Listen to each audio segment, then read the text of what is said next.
দেখুন আপনারা যে আমাদের অ্যালিস ওর দিদি যখনই কিছু খাবে দিদির কাছে সমানে বায়না করবে, দে দে দে। অথচ ওই জিনিসটা কিন্তু ওকে আগে দেওয়া হয়েছে, তখন খাবে না। যেমনি দিদি খাবে, যেমনি দিদি চাই খাবে, হয়তো ওটা ওর পছন্দ না, তাও তখন ওই দিদি যেহেতু খাচ্ছে ওর একটা জেলাসি দিদির সাথে, তুই খাচ্ছিস, মাম্মাম তোকে দিয়েছে, দে আমাকে দে, আমিও খাবো। এই দেখুন কীভাবে, দেখুন দিদির কাছ থেকে খাবার নিচ্ছে, অথচ এই খাবারটাও খাইই না। দেখছেন কীভাবে ঝাঁপিয়ে ঝাঁপিয়ে খাচ্ছে।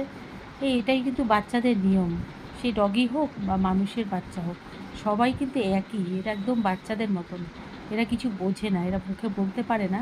কিন্তু দেখুন বাচ্চারা মুখে বলতে পারে, চায়, আমরা বুঝে নিই। কিন্তু আমরা যেহেতু পশুপ্রেমিক, আমরা বুঝতে পারি ওরা কি বলতে চায়। ওদের সাথে সবসময় আমরা থাকি একসাথে।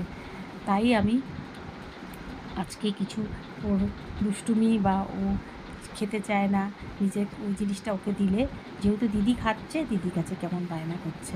আপনাদের কেমন লেগেছে একটু শেয়ার, একটু কমেন্ট করুন আমার অ্যালিসের জন্য। আর ভগবানের কাছে কামনা করুন যাতে আমার এই বাচ্চাটা সবসময় সুস্থ থাকে।